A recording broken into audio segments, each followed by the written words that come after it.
दोस्तों, legal and legal में एक बार फिर से आपका स्वागत है। भारत के उच्चतम न्यायालय द्वारा हेट स्पीच को लेकर एक बहुत बड़ा निर्णय दिया गया है।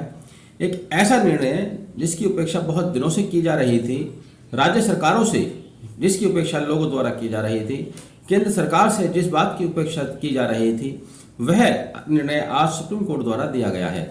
जी हाँ, सुप्रीम कोर्ट में दाखिल civil writ petition 940/2022 Shaheen Abdullah बनाम यूनियन ऑफ इंडिया में पिटिशनर ने कहा कि पूरे देश में हेट स्पीच का दायरा बढ़ता जा रहा है, जिससे लोगों के बीच में वैमनस्यता बढ़ रही है, लोगों के बीच में खाई पड़ती जा रही है। उन्होंने कहा कि मुसलमानों के विरुद्ध दी जाने वाली हेट स्पीच पर राज्य सरकारें कोई कार्य नहीं करती हैं, कोई एक्शन नहीं लेती हैं, जबकि भारत के कानून में स्पष्ट रूप से प्रावधान किया गया है। पिटिशनर ने हवाला दिया IPC section 153A, section 153B, section 295A तथा सेक्शन 505, जो कि समुदाय के बीच में, जातिगत लोगों के बीच में, धर्मों के बीच में व्यवस्था फैलाना, नफरत फैलाने के विरुद्ध कार्रवाई करने का प्रावधान करती है। पिटिशनर ने यह भी कहा अपनी याचिका में कि कई बार मामला न्यायालय के सामने भी चला जाता है, तब भी प्रशासन द्वारा कार्रवाई नहीं की जाती। चूंकि जब कोई अपराध घटित होता है, कार्यवाही नीचे से ही शुरू होगी, प्रशासन द्वारा की जाएगी, पुलिस प्रशासन द्वारा की जाएगी, लेकिन देखने में ये आ रहा है कि पुलिस प्रशासन इनएक्टिव हो जाती है, निष्क्रिय हो जाता है, क्योंकि उसे कहीं न कहीं राज्य की शय होती है या राज्य की तरफ से इस तरह का इशारा होता है।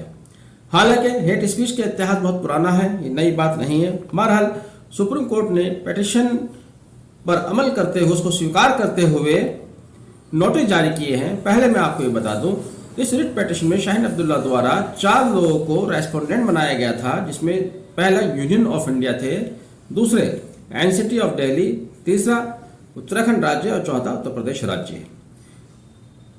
एक तो इन्होंने 3 राज्यों को रेस्पोंडेंट बनाया।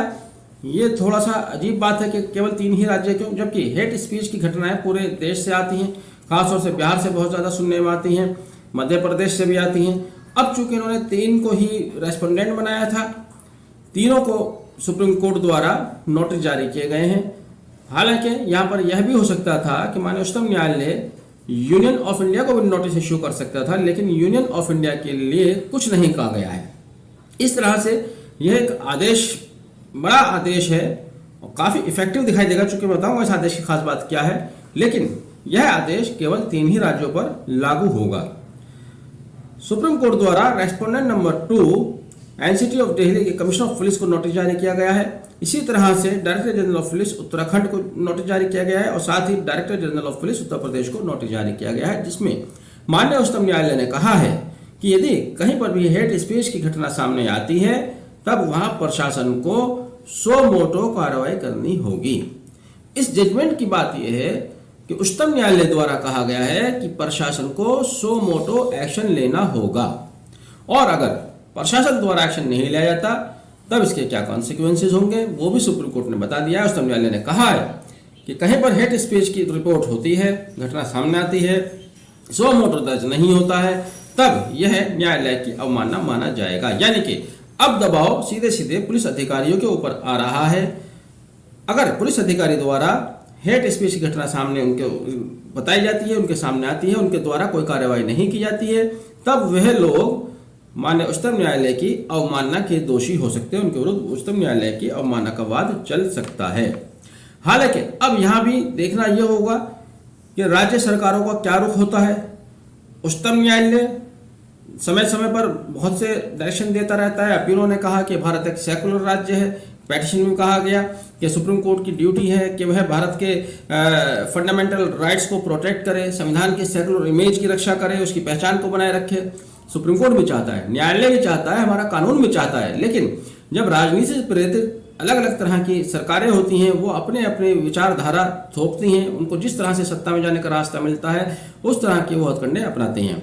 जैसा कि मैंने कहा कि एक ग्रोह है जो इसी लाइन पर चला आ रहा है, इसी तरह की बातें लोगों के बीच में करता है। ये प्रशासन द्वारा इनके ऊपर कार्रवाई नहीं की गई। बढ़ते बढ़ते बढ़ते आज ये नौबत आई कि सुप्रीम कोर्ट को इसमें एक्शन लेना पड़ रहा है, सुप्रीम कोर्ट को डायरेक्शन जारी करने पड़ रहे हैं। इसके अलावा आपने देखा कि मुजफ्फरनगर दंगा अचानक नहीं हुआ था। उस समय तो राज्य में समाजवादी पार्टी की सरकार थी। पूरे 1 महीने यहाँ पर मामले को उबाला गया। मामला लड़के लड़की के बीच में प्रेम प्रसंग या छेड़खानी को लेकर था। तो ये एक आपराधिक कृत्य था, कोई धार्मिक कृत्य नहीं था, लेकिन इसको धार्मिक रंग देकर पंचायतें की गई, वहाँ पर हथियार लहराए गए, भीड़ इकट्ठी की गई और प्रशासन की नज़र में सब होता रहा। लोग पंचायत करते रहे, कोई बेटी बचाओ करता रहा, कोई धर्म बचाओ करता रहा, लेकिन प्रशासन ने कोई एक्शन नहीं लिया, जिसका नतीजा ये हुआ कि वहाँ सैकड़ों हजारों लोगों को अपनी जान गंवानी पड़ी, घर से बर्बाद हो गए, घर से बेघर हो गए, रोजगार उनका खत्म हो गया। कुल मिलाकर हेट स्पीच या दंगा या विमनस्यता किसी भी समाज के लिए लाभदायक तो हो ही नहीं सकता। हम 21वीं सदी में आगे जाने की बात करते हैं, लेकिन जब तक इस तरह के दंगे या हेट स्पीच नफरतें रहेंगी, तब तक हम आगे जाने के बजाय जहां हैं वहीं रहेंगे या पीछे जा सकते हैं, आगे नहीं जा सकते। बहरहाल सुप्रीम कोर्ट ने भले ही देर से ये निर्णय आया, चूंकि अब पेटिशन आई तो उन्होंने अब निर्णय दिया, लेकिन एक अच्छा निर्णय है। हम उम्मीद करते हैं कि इस पर अमल किया जाएगा और देश के अंदर जो गंदगी फैलाई जा रही है उस पर किसी हद तक विराम लगाया जाएगा। आपने वीडियो आखिर तक देखा, धन्यवाद, thank you, have a nice day.